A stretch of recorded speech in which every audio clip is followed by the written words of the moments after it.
Hi, hello, welcome back to Trail Society, produced by our friends over at Feisty Media. I'm your host, Corinne Malcolm, and today's episode would not be possible without our incredible support behind the scenes at Feisty. A huge thank you to the amazing women who keep this show running like a well-oiled machine. Give them a follow on Instagram at feisty_media and check out the website for more information on other Feisty podcasts at feisty.co. You can sign up there for their incredible newsletters that will keep you up to date on all things women's sports. Today on the podcast, I get to sit down with the incredible mountain athlete and recent Black Canyon 50K women's champion, Jane Moss. Jane is a board-certified registered dietitian with a deep passion for sports nutrition based in Boulder, Colorado. She has a bachelor's degree in exercise science and nutrition and a master's degree in nutrition and dietetics. Jane is also a professional trail runner and mountain athlete for Arc'teryx, a 2025 World's Mountain and Trail Running U.S. team member, and currently holds the fastest known time for women on the round trip of the Grand Teton. To put it plainly, Jane is fast. Jane currently works as a sports dietitian for Mountain Sports Nutrition, and when she's not running up and down mountains, you'll find her rock climbing, riding her gravel bike, baking new flavors of scones, and enjoying really good coffee. I so enjoyed getting to connect today with Jane. I don't want to say we're new fans of Jane, but her 2025 and early 2026 does firmly cement her in our favorites bucket. And even if she has to walk uphill both ways to race starts this year, we're excited to follow along.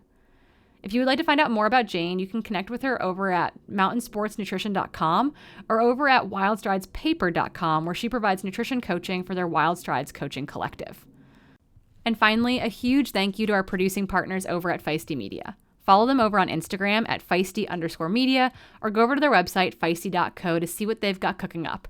Truly, their women's sports newsletters have been chef's kiss. The Olympic cycle ones have been top notch.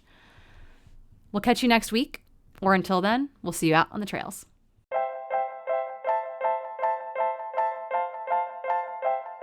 Jane Moss, welcome to the pod. Thank you. I'm stoked to be here. I am so stoked that we made this happen. I was trying to get you in after such an amazing race at Black Canyon 50K. Thank you. Yes, it was a fun race. Yeah, we'll get to talk about it, ripping off the Band-Aid, 2026, well underway. But I've been starting all these interviews this year with kind of the same question, and that is, what is something you wish people knew about you? I'll go first. My brothers and I all share the same middle name, which feels like my parents just didn't want to hyphenate our last name. Like a little lazy, you know? Yeah. That's kind of cool, though. Yeah, it is. My youngest brother goes by our middle name. He goes by Quigley as his first name. And so I feel like he stole it. I was like, it's our name. But now he goes by Quigley. So we'll let him have it. But I feel like it was a little bit lazy on my parents' part. That's kind of cool, though. Yeah. What about you? Okay. Something I wish people knew about me. I would say I struggle getting to start lines of races. I feel like my coach knows this, and a lot of close friends and family know it, but I feel like for as many races as I can remember, the 1 or 2 weeks before the race, something will happen, whether it's a fall or an old injury or a new injury or something, where I panic call my coach and we go through if I should start the race or not, and come up with a dropout plan in case something clears up. And I'd say part of it is I'm a little bit of a head case, but also I'm really unlucky in the weeks before races. So to some extent, it takes off the pressure of me on pretty much every start line I've ever been on, because I feel lucky to just be there. But it's like a tumultuous week before pretty much every start line I can remember. That's crazy, because you've had amazing, amazing results. But I do think it's interesting that it is this new mental thing where you're well, I'm just happy to be here. What a great headspace to be in. Yeah. Which is why I wish people knew it, because I'm oftentimes on start lines and sometimes I'll end up doing pretty well, but getting there was the biggest battle in the week before. Yeah.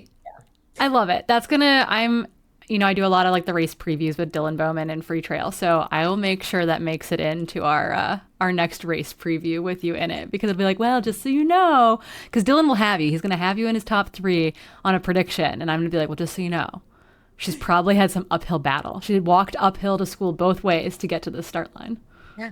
Even listening to the pre-Black Canyon one, I was no, don't put me there because I don't even think I can start. But then it ends up working out.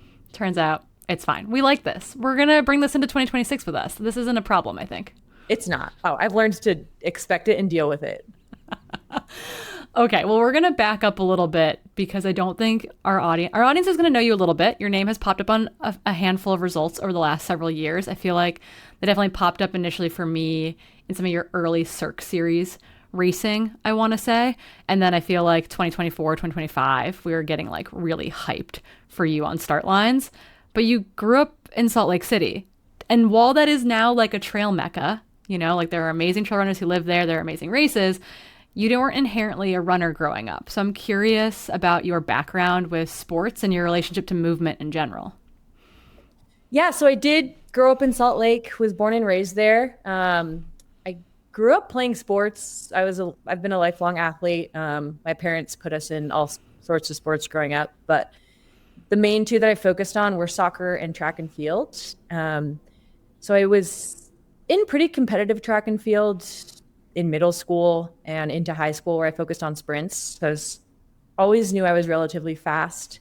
But I would say soccer was my main focus. And even in high school soccer, me and Grayson Murphy were high school teammates. So we went to the same high school. No way. And played on soccer together. And we were always the two fastest on the team. And we would like compete in our conditioning and we'd be like, who's going to beat who today?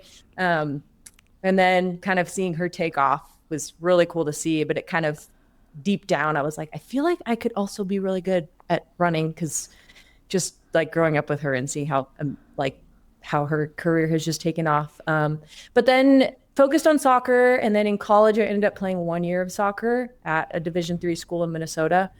And then once I aged out of kind of like team sports and stopped playing soccer, growing up doing soccer and track and field running is like the form of activity that I knew. So I just kind of kept running, signed up for a road marathon as like a bucket list goal to see if I could do that.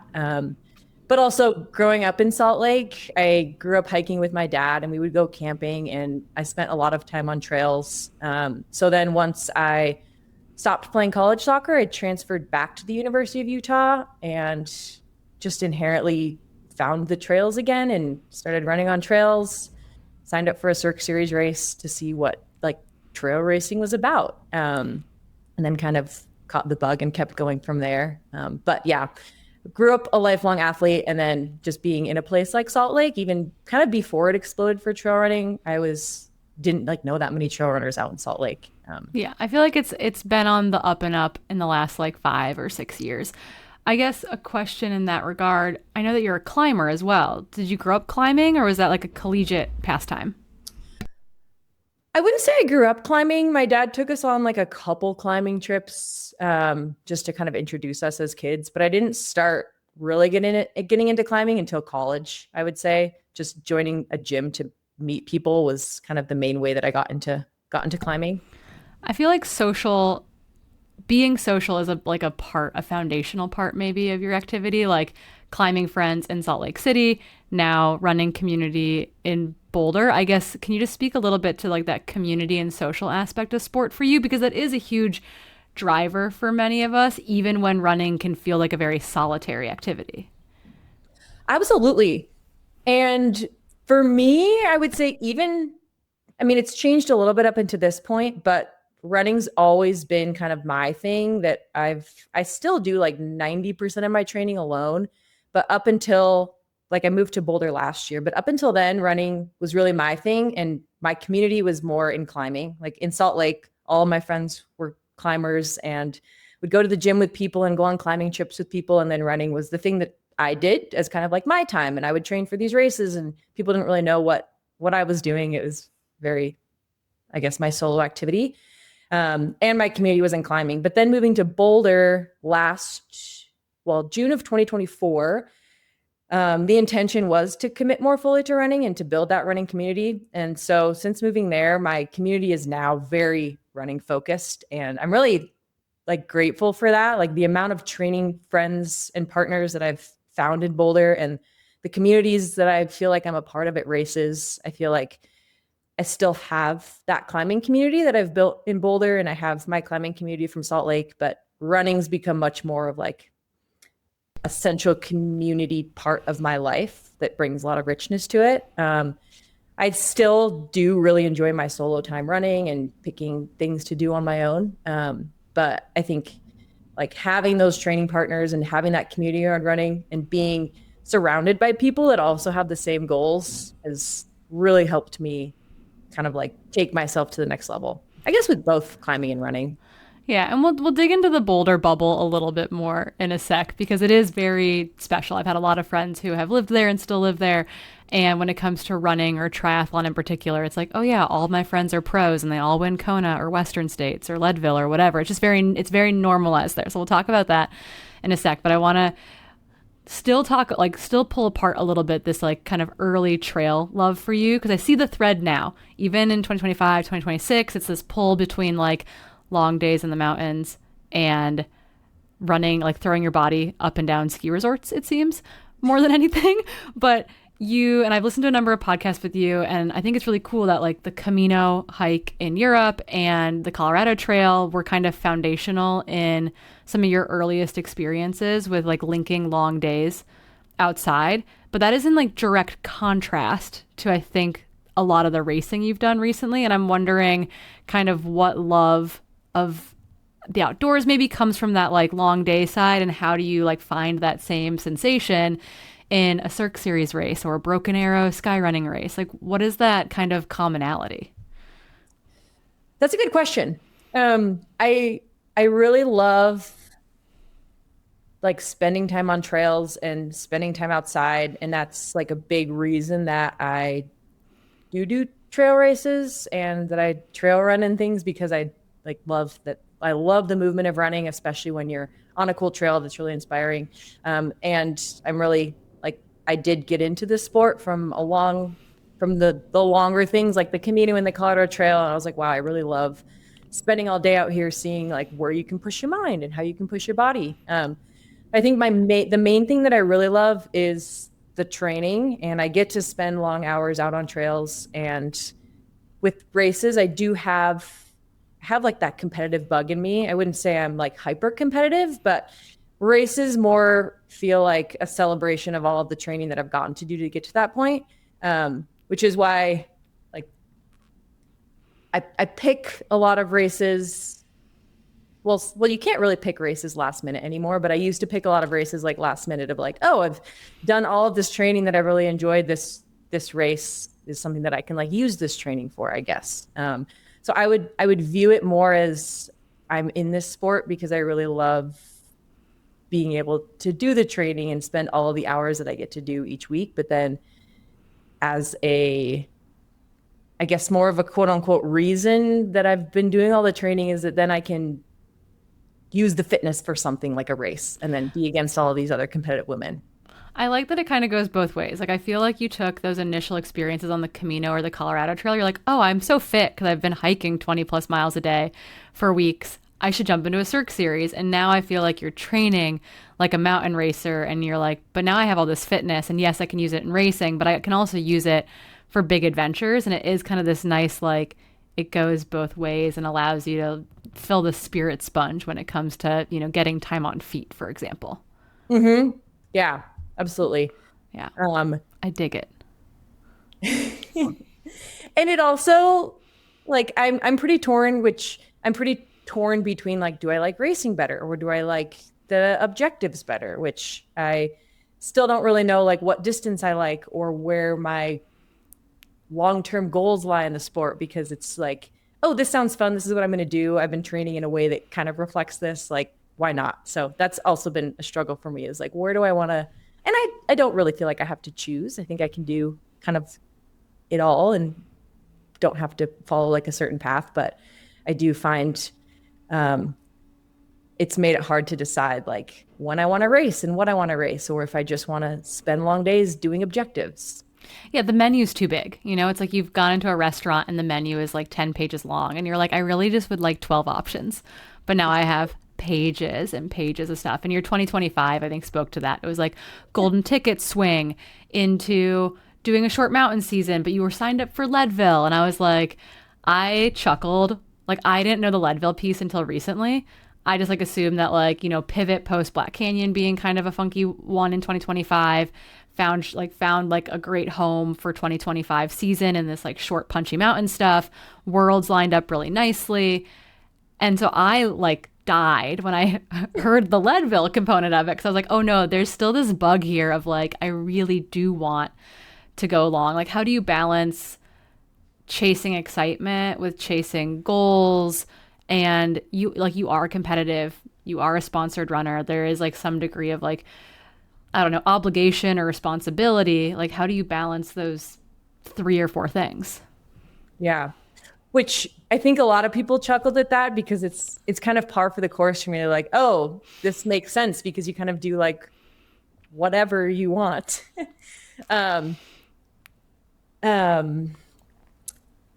Your poor coach, Oh, I know. Yeah. And it's also, I have some, I do feel bad for my coach, Rick Floyd. I have some very chronic issues with my right side, which for many years, it's caused me to take like many years off, where I've like given up on running many times, because there's been like just these chunks of time where I'm like, I can't figure out what's going on. I don't know if this is something that I can work through.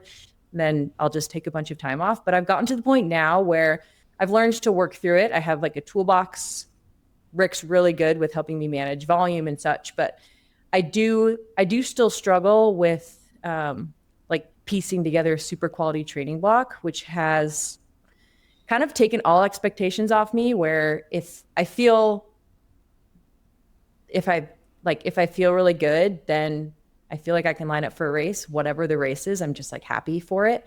And I've found that my body does better with like 50K and below distances, because then I can train specifically for that and line up speed workouts and long runs and such. I really want to be able to do like the 100-mile stuff and the 100K plus. And I was signed up for Black Canyon 100K before the 50K, because I really wanted to do it and try for a golden ticket. But it's hard for me to train for that type of race, not get injured, or to do the race and then not be in a hole afterwards for a while, because just things that I deal with my right leg.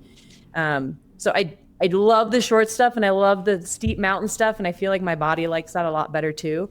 And I feel like my skill set kind of lies in that arena, but I have this like deep desire that I really want to do 100Ks and 100-milers and be good at that distance too. So a lot of it's what my body allows me to do and what I can train for. Then that's kind of where I put my focus. Yeah, and there's some cool mountain objectives that will kind of maybe scratch both itches, where you can be out a little bit longer, but it's not, the vert makes the distance not quite as long. So yeah, we'll see what happens. I'd love to talk a little bit about the move to Boulder. I'm just kind of curious, you were living in Salt Lake City, I think, at that point in time.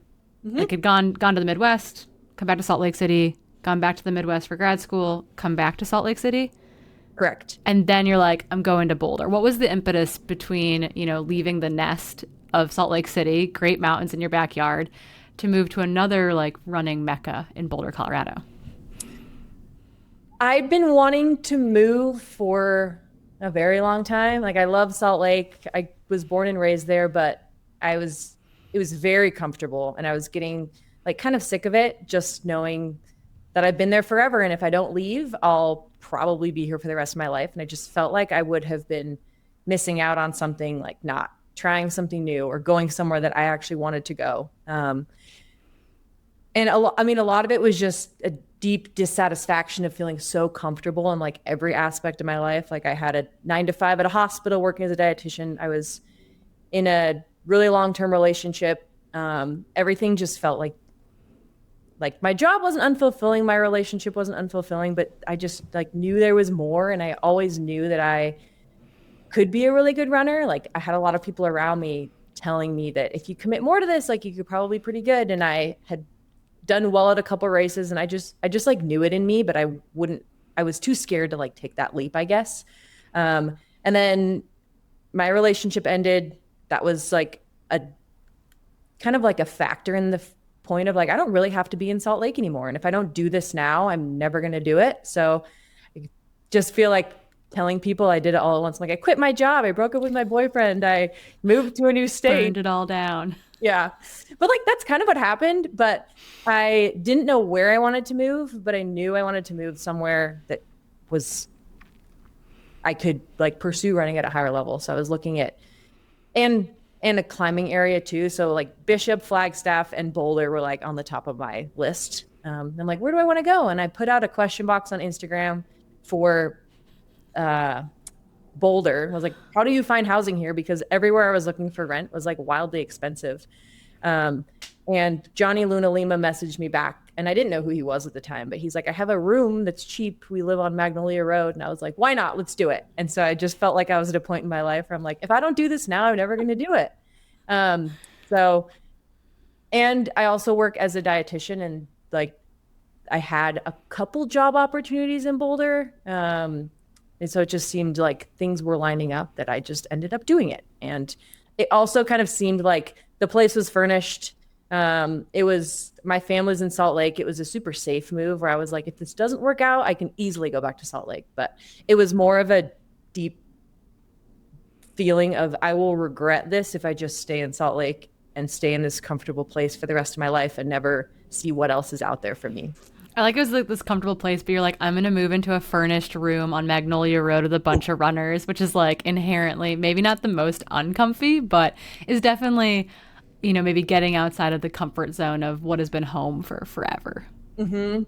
Yeah. And I'm more of an introverted person. So I was like deeply anxious. And for like the first couple months out here, I was like in a hole, locking myself in my room. Like, what have I done? Like, I'm so lonely. I don't know what to do. But my mom's like, just stick it out. You'll be fine. Yeah, just you're living with like a bunch of fun people. Maybe just talk to them. Yes. That's amazing. I've talked to Abby Hall about this a bunch when it comes to the Boulder phenomenon. And I've spent time in Boulder. I've had a lot of friends who have lived there over the years who were professional cyclists or triathletes or runners. And there is this like interesting Boulder bubble phenomenon in which it's just like excellence is kind of normalized in a way in which it's like, I don't know, my friends just like won Western States and won Leadville, and everyone has a shoe contract. Like the community there, like obviously there are quote unquote, I don't want to say like normal people in Boulder, but this excellence thing is very normalized within that community. And then the people you moved in with too, like fit that bill as well. So I'm wondering like, how did it feel moving into the Boulder running scene in which it's like, oh, the sky's the limit. I could go do any of this stuff.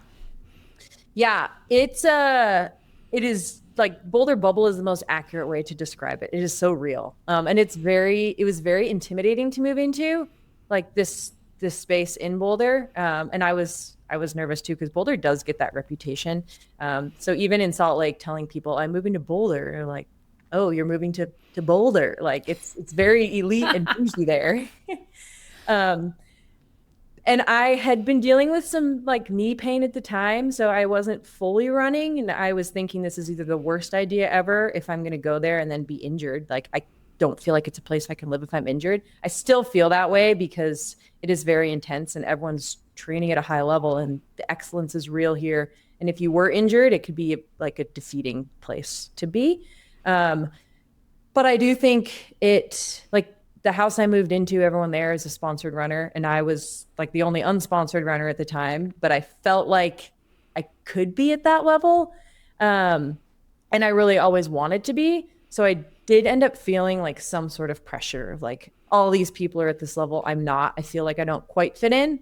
But I would say it pushed me to like find training partners and to reach out to people on like, how can I achieve this goal of like becoming a sponsored runner? So I think in some extent it was helpful, but it's also, and now I feel like living here, training at a high level for my sport, I'm like, I'm doing what everyone else here does. I just am like a normal Boulder person.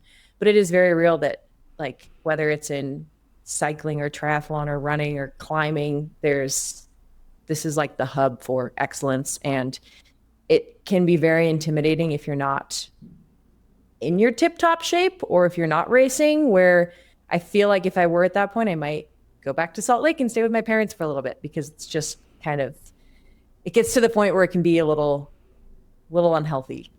Yeah, I could see the burnout being a real factor. But on the other side of that, now you have people that are good friends who you've got a sponsorship question to. You've got your entry into trail running was like, I'm signing up for whatever's available. And now these people are like, oh, this is what you should race or this is what you should run.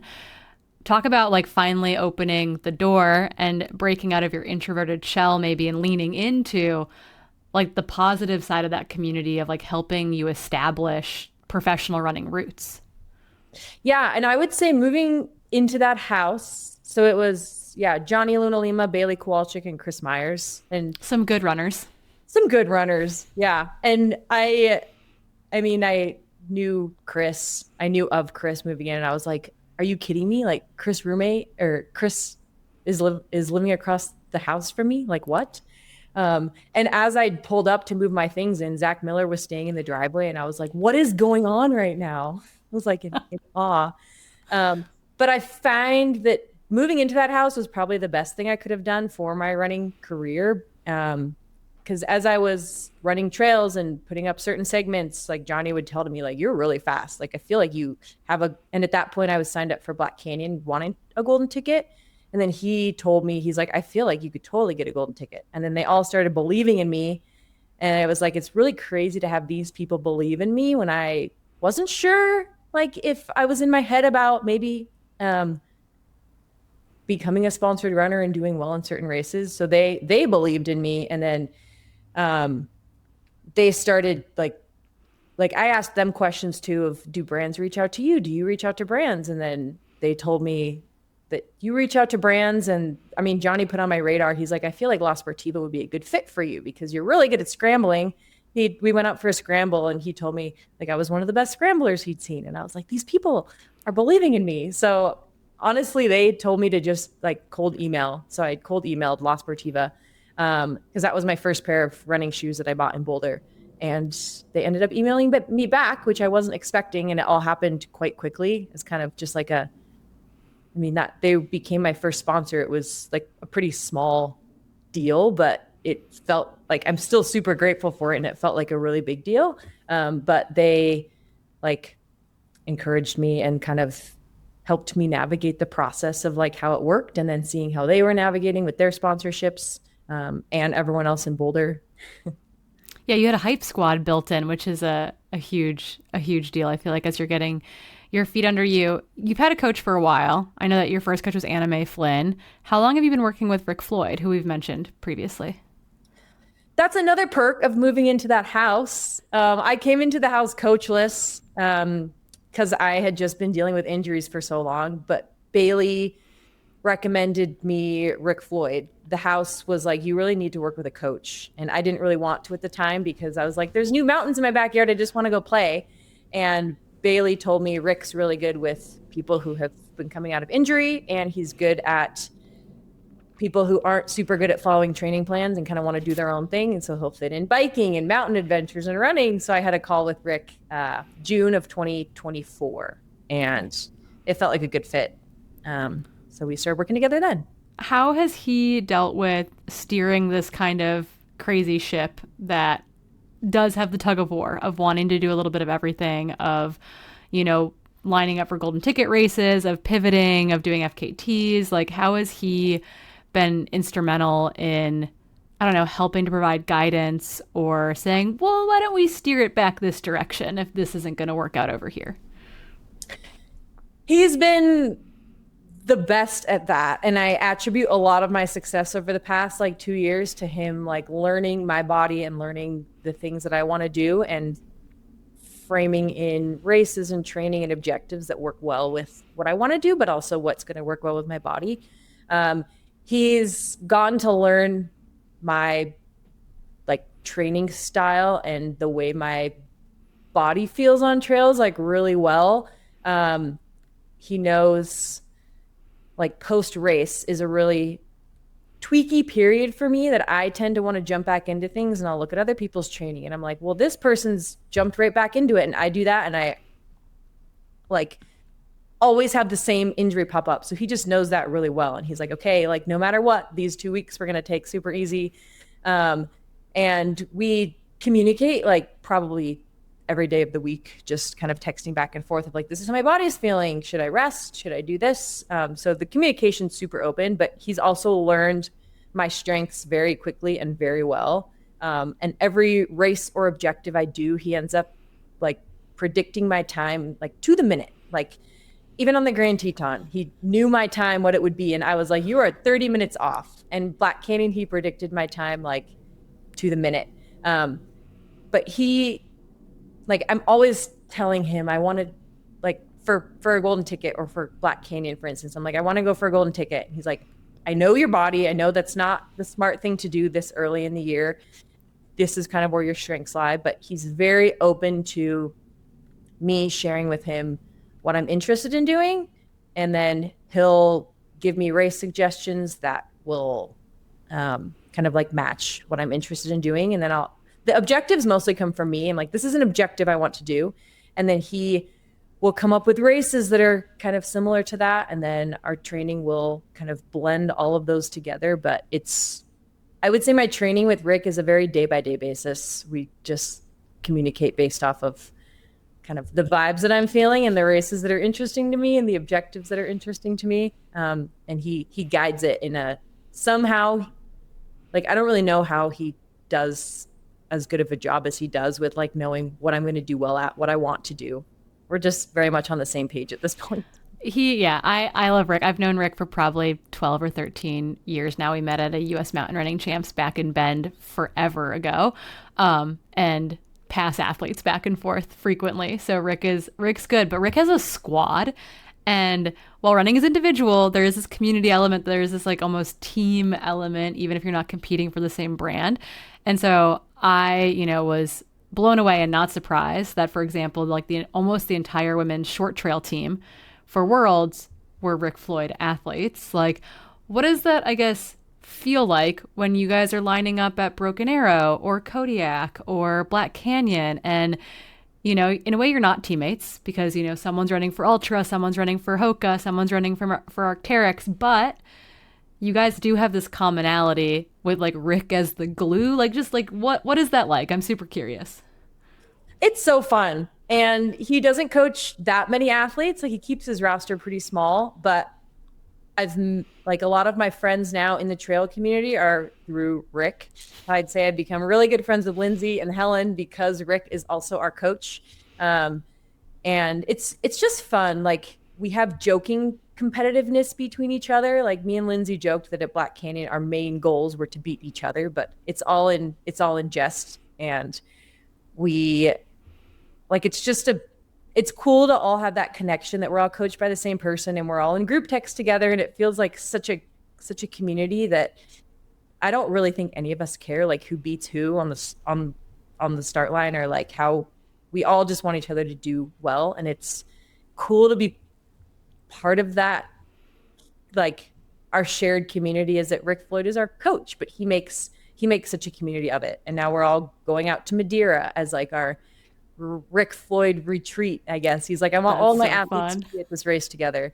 So I don't see it as any like competition lining up against the start line against another athlete that's coached by Rick. But he was talking about how for Broken Arrow, because so many of his athletes did Broken Arrow, and we all follow the most different training, which I think is really cool. Like, you look at me, Helen, Lindsay's training, it's all wildly different, but then we're all able to compete like at a pretty similar level with each other. But I think it'd be hard for him to coach us all for the same race and want us all to do well. But having you on the Worlds team was kind of special because in a way, like, you guys in that event, obviously like only one person can win the race, but you are racing for team there. So that was kind of like the perfect amalgamation of Rick Floyd's like gang of crushers all coming together under one like one umbrella. Totally. Yeah, that's like the perfect example of we're all on the same team, even though we're all competing against each other. And he ended up coming out for that race too. So that was another kind of like Rick Floyd celebration.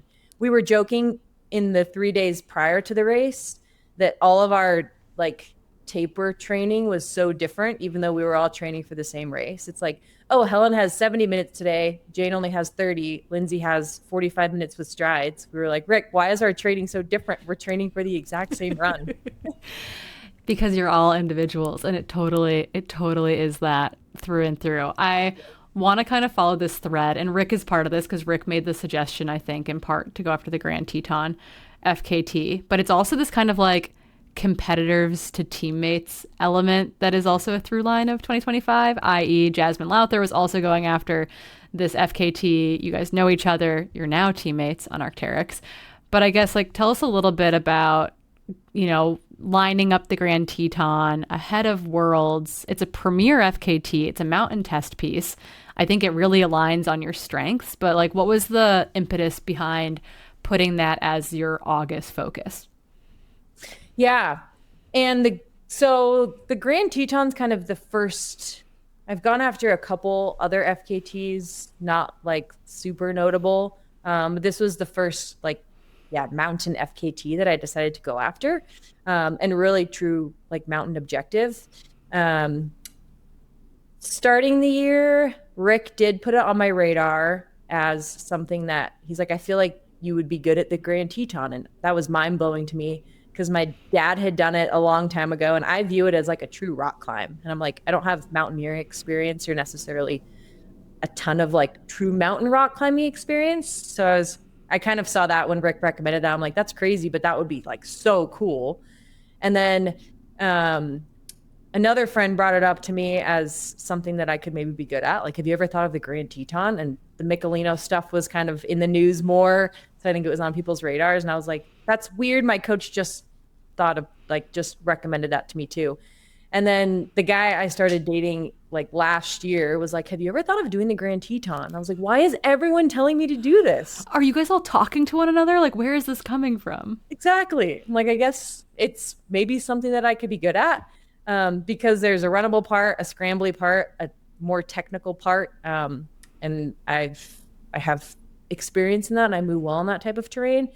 So then I was debating because people had put that on my radar and it sounded way funner, but I was also signed up for the Leadville 100 because classic tale. Exactly, right? Very similar events. Yeah.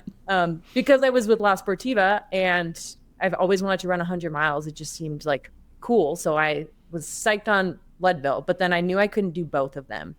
So I ultimately decided to do the Grand Teton because I made the Worlds team, which I also wasn't expecting. And doing Leadville 100, knowing how in the past I've recovered poorly from really long events, I was like, I just can't do Leadville and Worlds. So I decided to prioritize Worlds. And then the Grand Teton, talking to Rick about it, would be really good training to do something like with that much elevation gain, being at altitude, pretty similar to the Worlds course. I decided to do the Grand before like really talking to him about it. So I was kind of nervous when I called him. I was like, Rick, I'm going to go for the Grand Teton FKT. I don't know if you'll approve. And he's like, that's actually a great idea. I think it'll be great training for the Worlds course. Go for it. So I decided to go for that. So spent all of August out in Jackson, kind of working on that as my first true mountain objective. And even going out there, having never been on those trails, having never been up the Grand Teton, I had no idea if it was something that was even within my wheelhouse. Watching videos of it and knowing that it does become like a 5-5 rock climb at the top. So I went in with the expectation of spending the whole month out there, but also training in the Tetons is great training for Worlds as well. So it would have been a win either way. I like that you're going out there being like, well, we'll see. I guess I'm going to go preview it and just like hope I don't hate it. I mean, I don't think that was going to happen, but it is kind of like I'm going in blind to this objective where I'm going to preview it a number of times and kind of get my legs under me before going for it. At the same time, you also know that Michelino's partner Jazmine has been talking about going after it. And for the most part, FKTs are very independent individual events. They have their time trials. The times can stand for years and years and years before someone else goes for it. You know, so it's unusual in a way when all of a sudden we have back to back to back throwdowns on the same FKT, maybe outside of like the pandemic where we had a bunch of that kind of like group up on certain routes. Like the Wonderland Trail went down like every 4 days for like 3 weeks or something in 2020. What was it like all of a sudden knowing that, you're this is your new test piece, you're going to be there, projecting this thing, and there's this other very talented mountain athlete who also may or may not be projecting this thing. Like, what was that experience like? Yeah, it was so cool and so unique, and I feel very lucky to have been a part of this whole like Grand Teton thing that conspired with all of us going after it. When I initially decided to go for the Grand Teton, I didn't know she was going after it. And then getting confirmation once we were both out there that we were both going after it. I won't lie, I felt quite defeated. I'm like, there's like her partner's Michelino. She's such a strong mountain runner. There's really no way I could do this. And then as she was throwing down her times on it, I got like more and more defeated throughout the process. But really cool also to kind of both be working on the same objective. It was more of a kind of like race vibes as opposed to like FKT vibes. Because I mean, who's going to go for it first? Who's going to get the time here? And it's really unique for an FKT to have like two strong women going after the same thing. But even the day I went for it, after she had put down the supported time and the unsupported time, the week prior, I had ran it in 4 hours and 20 minutes on a pretty hard effort, thinking I'm going to scout the mountain today. If I get it, great. So kind of, it was like a mini effort of hopefully I can get it this day. And I was 5 minutes off the unsupported at the time.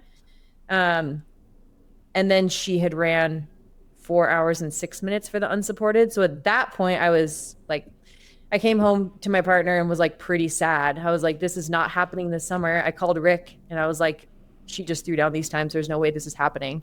So I would say zero belief that I would actually get it until like the actual day it happened. Things kind of just ended up lining up. But it was cool to do the process with her, and we had a barbecue one night and we'd see each other on the trail, and it was very like cordial. We became friends throughout the whole process. I would say it was all friendly competition, but really cool experience to get to share it with somebody else. Yeah, and so just to like set like everything out for people who don't understand maybe like supported and unsupported FKTs. So she did it supported with Michelino in 3:51, and then unsupported, so solo by herself in 4:06. Correct. And then you were going for the unsupported time. What was your ultimate time that you ended up throwing down at the end of August? I ended up running 3:45. So freaking fast. I can't believe it. Like the perfect day. I guess tell us a little bit about, you have some doubt. You time trialed it kind of in a low key way of like, it was a soft attempt, let's say, where it was like, maybe it all comes together. That'd be great. In 4:20, that's 14 minutes off like the new unsupported at that point. Yeah. How do you go from 4:20 to 3:45? I still don't know. But the day, so I ran 4:20 on that Monday, and then a weather window was coming in that was bringing a bunch of precipitation. So that Friday was my last opportunity to go for it. And I really felt like I had nothing to lose because it's the last effort I'm going to get. Might as well give it my all. But I still had pretty fatigued legs because I did it that same week earlier. But I think a big part of it, which kind of aligns with a lot of my racing, is I had no expectations and whatever happened, happened. But yeah, everything I would say lined up. The weather was perfect. I started out as hard as I could comfortably sustain to get to the top. And I'm like, if I explode, like I really have nothing to lose. So I might as well. And I found that with racing too, that if I go out harder than I think I can, more times than not, I've been able to sustain that throughout the race. So I think racing has given me confidence that I can go out harder than I think and still be okay. But things just like I followed my line perfectly. Like the top's pretty route findy and I followed it perfectly. And then on the descent, which I lost a lot of time on the attempts before, because I've never viewed myself as the strongest downhill runner or like the strongest technical downhill, but like entered this flow state that I've never really entered before, where I just totally shut off my brain. It's like, I don't care if like I roll my ankles or like if something happens. I was just like able to go. And I think most of my time was gained on the technical top section descending and the technical from like the upper saddle to the lower saddle, which is more like scrambly, screefieldy. That's where most of my time was gained from mostly a mental perspective, I would say. I just shut off my brain and just like sent it. And I knew once I got to the summit, my time was a few minutes faster than I'd ever done. So it was like the FKT is within reach right now. And I was like, I really don't want to leave anything on the table and have any regrets when I'm done. So I'm just going to send it. So it's so crazy. And then I guess the to put a bow on it, right? This was like in prep. It was its own project, but it was in prep for being on the short trail worlds team in September, end of September. How did it work? Did it line up? Was it good? Was it good practice for racing in Confranc and running through the Pyrenees on some trail that was defined and maybe some trail that was a little less defined? Yeah, I would say it was perfect training. I kind of viewed the two as separate objectives. Like I want to put in the work to get the FKT on the Grand Teton, and then I will go to Worlds and kind of hope the training translates. So I wasn't really like, Rick knew it would be good training to train on the Grand for Worlds, but I wasn't really viewing it as this is my training block for Worlds. I kind of viewed them as two separate things that I would really like to do well at. But I can't picture like better training than going up and down the Grand Teton than for the Worlds course, because time on feet, like 3 to 5 hour efforts on the Grand, and then Worlds ended up taking me like 5.5 hours, like very steep, just relentless ascending and descending. I think that the training lined up perfectly, and I ended up doing way better than I thought I would at Worlds. Like I didn't know if I would anticipate top 10 or top 30 because I didn't really know much of the start list going into it, and I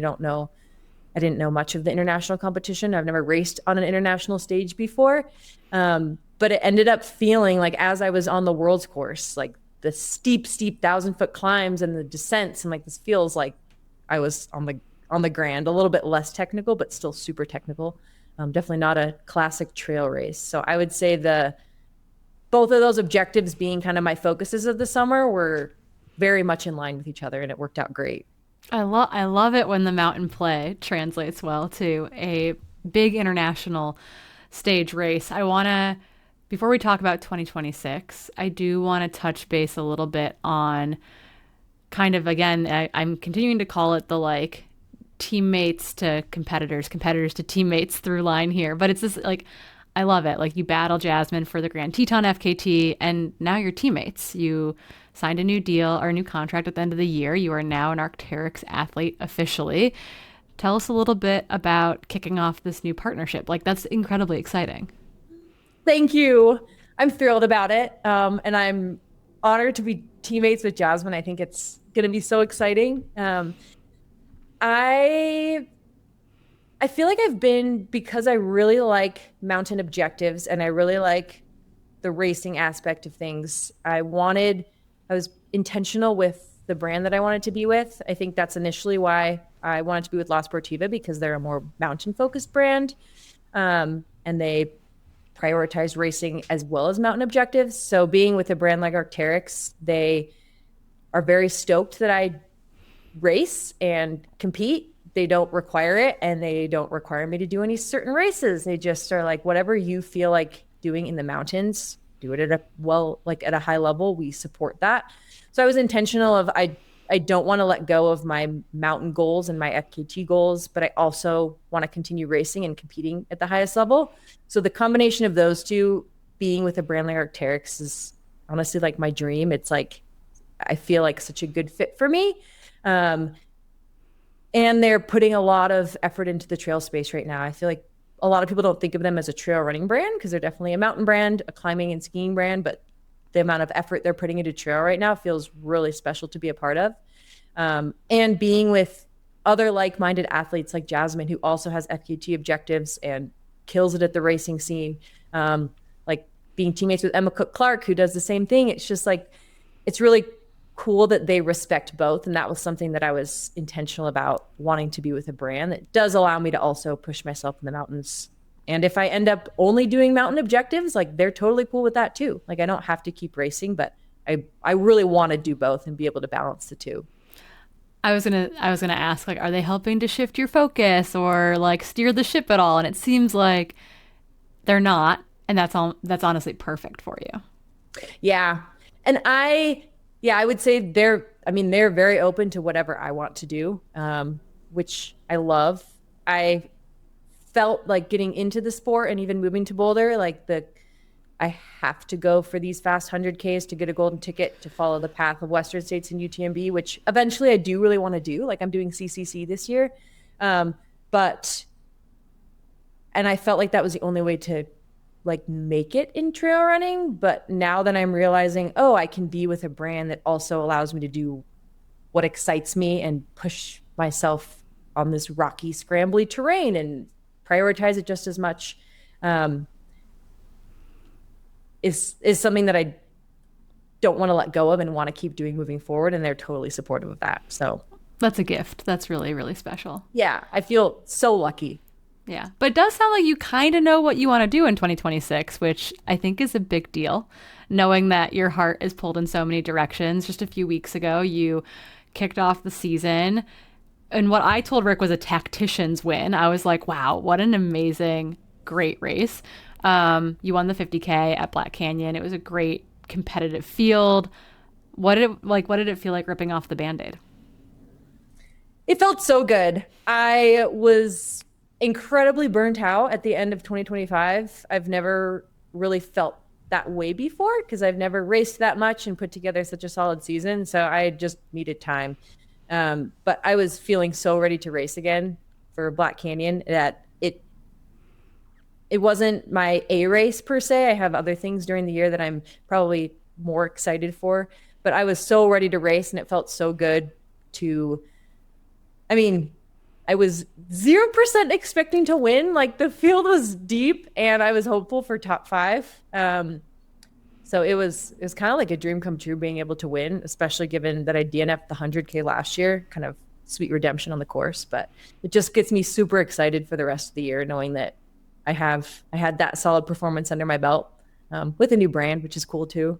Yeah. What kind of uphill battle did you have to get to the start line to make it happen, given that apparently every race has its own special uphill battle? Yes. I actually put together like a solid 7-8 week training block and I was feeling ready. And then 2 weeks before the start, I had this super sharp foot pain mid long run that I literally felt like I broke my foot, and I went and got an x-ray. I was like, I literally broke my foot. And I didn't tell Rick because he would probably tell me to take a few days off and stop running, which is the smart thing to do. So I did take a rest day, and then he texted me. He's like, what's going on? I was like, well, I have all this foot pain. And so I just ran flat for the rest of the week, and it started to clear up, and I was like, okay, we're out of the woods. And then on the downhill of my run, the Monday of race week, all the pain came back. I called him in a panic, and I was like, I don't think I can race. And so he's like, well, do you have your flights? So I was like, I already have my flights. I'm just going to go out to the start line. And people were asking me like, well, how are you feeling? I was like, well, pretty bad. I don't know if I'm going to be able to race. And they're like, you always say this is normal for you. But it was like bad pain where I got imaging. Didn't end up being anything. The race went fine, but I ran 3 days flat, 3 days in a row flat before the race. And Rick and I talked through a DNF plan and what's safe to run through. And if I get to Bumblebee and it's in a lot of pain, to drop out because I have bigger goals this year. But the race went well. Turns out it was A-okay. You bloodied Lindsay Allison out there somewhere. I saw her come to the finish line coated in blood from a bloody nose. I imagine, not an elbow out there, hopefully. But she fell low and she hit her chin. Oh, she did. Did she split it? Oh. Yeah, but it was not me. That's good. Thank you for not pushing down our friend Lindsay. That would have been a bit brutal. I have to imagine that the race felt a lot better than Kodiak 50K at the end of 2025. You talked about being burnt out. The Rick Floyd crew needed to get their qualifiers in. Many of you came out to Kodiak. You guys all survived the 50K. I'm really good friends with Claire DeVoe. And so like watching you guys all get it done, it was not pretty, but you all did it. Like reflecting on how bad that felt, tell us a little bit about like how the race played out from a, I don't know, energy perspective, going out smart, pulling off the win in quite great fashion. Yeah, my Kodiak 50K in October and Black Canyon were like the most different races. Thank goodness. The first step of Kodiak being 2 weeks after Worlds, like I had nothing to give mentally or physically. Like I was like, I've never been so actively depressed during a race. Like every step, I just didn't want to keep going. I came into the aid station at mile 14 and told the aid station I was dropping. I was like, I can't drop just because my legs are tired. So I squeaked it out. But for Black Canyon, I felt like I had a solid training block. I felt fresh, ready to race. Rick Floyd squad, Lindsay, Helen, and I did a downhill half marathon as kind of a joke in the beginning of January. So that was kind of a way to get some speed turnover. So I guess kind of a tune-up race for a downhill 50K. But yeah, I just felt really excited and ready to race, which I think having a good mindset for a race that's longer is very important and necessary. And the race, I knew it would go out. I knew Black Canyon 50K would go out very hot, which it did. And I don't have like the leg speed of like Liz O'Connor and Erin Moyer. Like they're a bit Klecker. I was like, okay, yeah. Like all the road girls are here. Which terrified me on the start line. Because I'm like, this is going to go out hot. We're going to be doing like a 5:30 first mile, which I can't run that. I don't have that speed. So I started out faster than I felt comfortable doing. But knowing that if I explode, like it's a 50K, it's short enough, but also it's not my A race that if I do explode, that's okay. So I went out like, I would say risky for me, like a lot of sub 7 miles, which is really fast for me, but knowing that it's all downhill. And then I do tend to be a stronger second half racer, and Rick has learned that about me and he's told that about me. And even talking through this race strategy, he's like, if you aren't in the top 5 going out, this is going to be a hard race to put yourself in that position later on. So like burn some matches, go out fast with the top people. And coming in, I was in 4th place for most of the first half of the race, I believe. So in my head, I'm getting top 5 in this race. Great. It's an awesome way to start the season. And then I think the road girls who aren't that accustomed to the trail and Black Canyon, sneaky technical. There's a lot of rocks. There's a lot of little climbs. Like looking at it, it's net downhill. It seems like a really easy course, but it's hard. And there's actually a decent amount of small climbs that add up that I think, yeah, my trail background and my mountain background actually helped in a race like Black Canyon, where I could then sustain my effort for the second half of the race and pick people off, which I've learned I'm kind of good at. So that's a good strategy to have. We love that strategy. And it did. It paid off. You won the race. It was I think that was a very sweet victory to kick off 2026 with. And I guess knowing that you have started to line up those goals for 2026, you mentioned CCC at the end of August. What does 2026 look like, and how did Black Canyon factor into getting the ball rolling? This has been something that's been an ongoing challenge and chat with Rick too, because I'm like, I don't know what I want to do. I can't figure out what I want to do. So I finally, I think, locked in my season plans. Black Canyon was kind of a last minute sign up because I was initially signed up for the 100K. I wanted to try for a golden ticket. Rick talked me out of it, and I'm thankful for that because it is so early in the year for me to try something like that. And I had enough other goals that I didn't want to put Western States as a potential on my list this year. So Black Canyon was kind of just like thrown in there. Rick told me we're not really going to taper for it. He's mainly training me for the rest of the season. So that was kind of just like a me race. I want to do Black Canyon. So I did Black Canyon. I'm not racing until April. I'm going to do, this year's again, a mixture of things. Pretty random. Perfect. We love it. But I'm going to do Calmoro Sky Race, April 11th, which is in southern Spain, my first true sky race. And that is 2 weeks before Madeira, where I'm doing the 56K. Beautiful. And then I'm going to be doing Meet the Minotaur, which is an Arc'teryx sky race in Canada. Me and Jazmine and Emma are all doing that one. So that'll be... I have not been there. It is beautiful from all the images I've seen, though. I'm so excited. I was torn between that and Broken Arrow, but I've done Broken Arrow before, so I'm just gonna be doing Meet the Minotaur. Um, I would say my A goal for the year is I want to try for the Whirl FKT, which is a ridge link up in the Wasatch. That's had a special spot in my heart for like my whole life. And I've been wanting to try it for like the past 6 years and it's never lined up. So this year I'm going to do a lot of scouting on that and hopefully try and put down a fast time. What are the stats on it? Like distance, vert, that kind of thing. Yeah, it is 33 miles, 18,000 feet of climbing, pretty much all scrambly ridge. So the women's FKT right now is 18 and a half hours. So that will be my longest effort I've ever done in my entire life. So it's a big objective to try and bite off, but I'm excited to try something longer.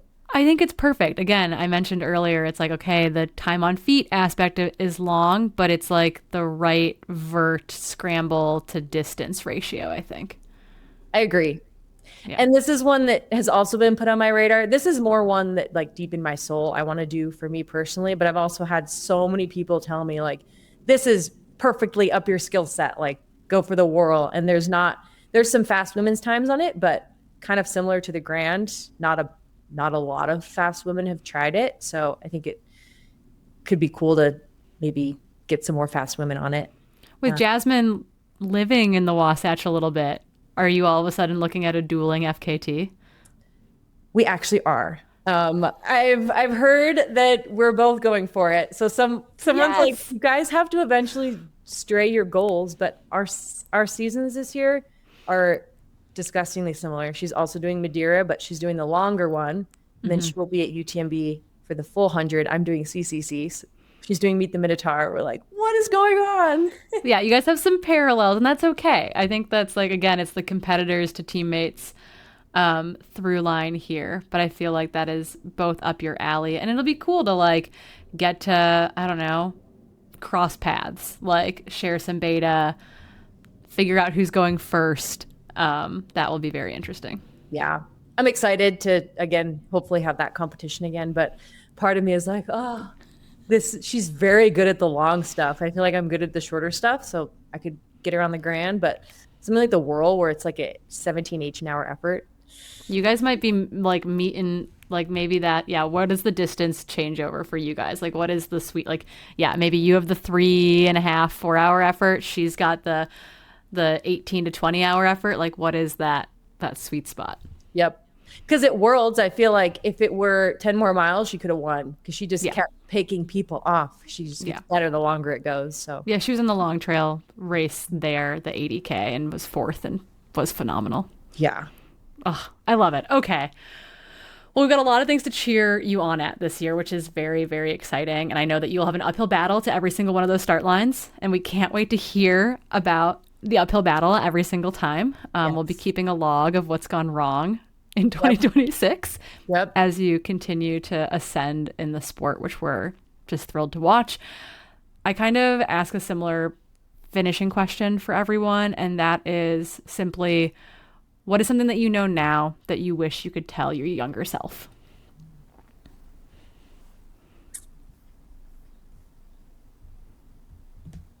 I would say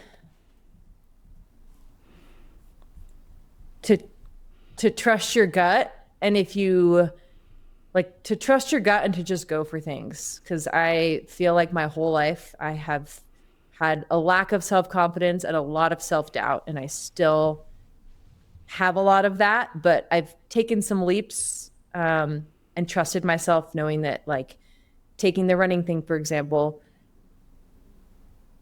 I know I will regret this if I don't at least try, and then a lot of times things end up working out because deep down I knew that they would, and I just kind of had to take that scary leap and go for it. Same with nutrition. Like, I worked in a hospital as a 9-to-5 dietitian, and I really didn't enjoy it. I was like, I would love to work with athletes and do my own thing someday. And I just kind of like quit the job and was floundering and like, this will work. So like, if I have that gut feeling of, I don't want to live with the regret of what if, and just kind of trust that things will work out. They might not, but a lot of the times they do. So just kind of like take that leap. Yeah, there's this great Stephanie Case quote, and she's got a million great quotes, but one of them is like just asking yourself, well, what if it all works out? Like that's kind of her mantra, like what if it all works out? And I think that that is very much kind of indicative of you not burning it all down, but taking a leap in order to grow and excel, and that is incredibly exciting to watch. Thank you. I guess you mentioned like your like the work that you do a little bit, and I want people to be able to find you coming off this podcast, be it following along on social media, or you are a dietitian, you work with athletes. So if you wouldn't mind telling people where they can find you online, and if they're curious about the work that you do for mountain athletes and nutrition, where can they find that information as well? Yes. So my main social media would be Instagram. So that's _Jane_Moss_. I also am on Strava. So if you want to follow my training, I think Strava is a fun place to see what people are doing. Fun photos, fun captions. But yes, then I also work as a sports dietitian. I work for Vic Johnson at Mountain Sports Nutrition. So you can find us at mountainsportsnutrition.com. You can schedule a discovery call with me if you want to work on your nutrition day-to-day or sports nutrition.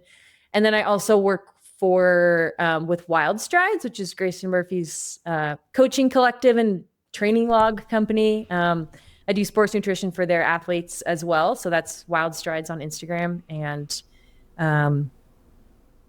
yeah, those are the main places you can find me if you want to follow my running or work on your nutrition. I love, now that I know that you and Grayson were high school teammates, I love, like, now I'm like, oh my goodness, it's so cool that you work with Grayson. You're friends with Grayson still, and you work with Grayson at Wild Strides. That's very cool. Yeah. Being on the world's team together, and we both qualified for Team USA, it felt such full circle. We were like high school teammates. We were always good at running on the team. The cross country coach always tried to poach us, and now we're on the world's team together.